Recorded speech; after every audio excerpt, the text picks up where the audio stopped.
Welcome to our program on Kardec Radio. Hello dear friends, welcome back to Spiritism and the Media here on Kardec Radio. Today I'd like to bring again the book Heaven and Hell by Allan Kardec. It is one of the 5 main books written by Allan Kardec that compiles the Spiritism. And so in this book, as I mentioned last week in the previous one, Kardec brings some examples of the spirits in the spirit realm. He talks to those spirits, we may say he interviews those spirits, and then he brings those situations, those stories for us to learn with them. In the past 2 weeks, we saw some suffering spirits, because we have many different categories, we can say, as they say here, of spirits. So we saw some suffering spirits, and today we're going to see a happy one. So let's see what this happy spirit has to say and how we can connect that to our daily life, especially when we're talking about media. So here is the story of Samuel Philippe.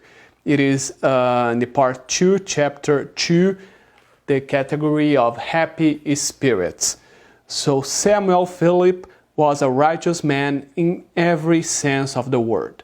No one could remember having seen him commit an evil act or having intentionally wronged anyone in any way. He was unrestrictedly devoted to his friends, who were always sure to find him at their service when they needed, even at the expense of his own private interests. So if we look back and see the spirit that we saw 2 weeks ago that was very self-centered, only think about her instead of others, in this case was the opposite. He was always thinking about others first and not about himself. So he was a person who was always there when people needed. Work, fatigue, sacrifice, nothing kept him from being useful. He served naturally without being ostentatious and seemed perplexed whenever anyone gave him any credit for it. So here we see that he was useful, and last week you saw that spirit that didn't do anything good here on earth, as he said. He was a bored spirit. This one is a useful spirit, as Kardec says here, and what he see here, this part, he seemed perplexed whenever anyone gave him any credit for it.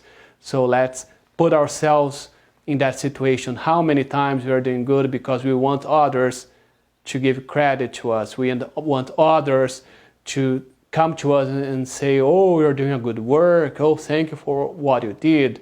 As we know, in that case, we're looking for some earthly recompenses.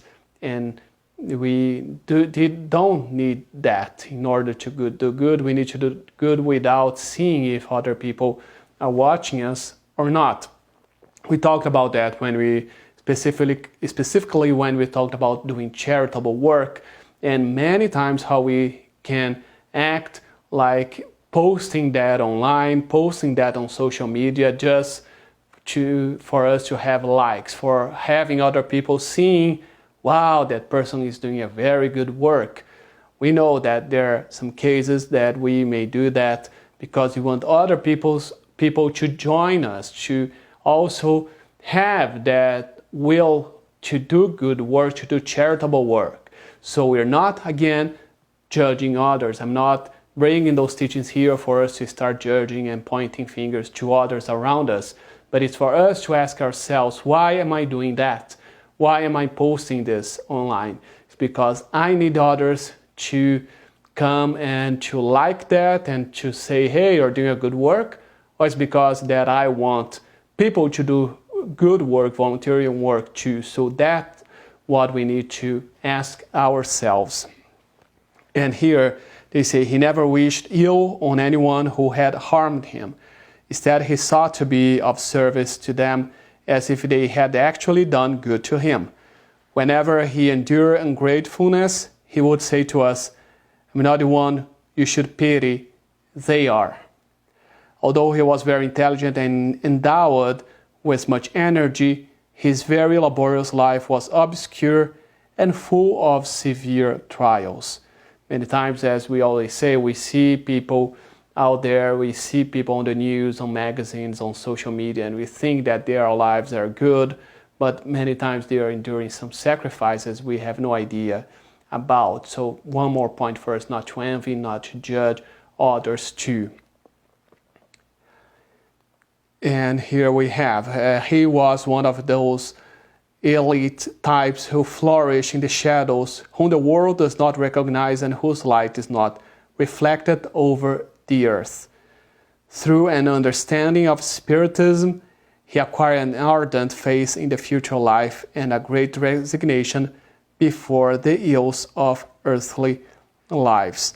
So we see here how a good example he is, and how we can also follow that example. And one more point that say here that he never allowed himself to feel not disappointed, but to feel down with what was happening around him, to feel like dismotivated, for example. And it is a very good way for us to see when we are talking, for example, about the way that we consume the news, that we watch, we read the news many times. By watching that, we feel very dismotivated because we see so many evil happening around us. We see so many bad things happening around us. And we know it's not about not watching that. We need to see what's happening around us, what's happening in our world. But the thing is how we deal with that. So we need to know how to deal and how that affects us. So that always a good reminder for us, because for him in this case, he could be a happy person here, even though he had his own trials, and he was watching the trials around her. Otherwise, we would say, as we know that everybody here on earth, we are in the planet of trials and expiations. Everybody here, we have our own trials. We have our sufferings, we have our problems to overcome, and otherwise we wouldn't see anybody happy here, the real happiness. We know that the real happiness that we are searching, that we will reach one day, is not here with us, but we can have some glimpse of that. We can have some moments of happiness. We can be as happy as we can be here on this planet. So the best scenario here, the best thing for us is to learn how to deal with that, how to see those trials and those things around us and happening within us, and how do we keep up, how do we keep happier as possible with that. So that's a good example again for us to see his example here. We have I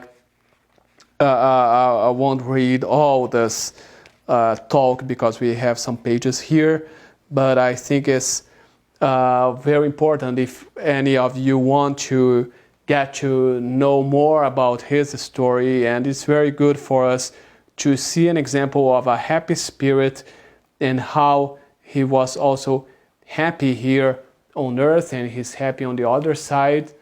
It's a good example for us to read. And as usual, I will read now a text from the book Happy Life by Joana de Angelis, channeled by Divaldo Franco. I'm opening it randomly. So we have here the first one. Greet your day with a prayer of gratitude. You are alive. While there is life, opportunities for growth and happiness abound. Each day is a new blessing from God, proof of His love for you. As you pass the hours, cultivate optimism and well-being. Thank you so much for your company. May God bless all of us. See you next week.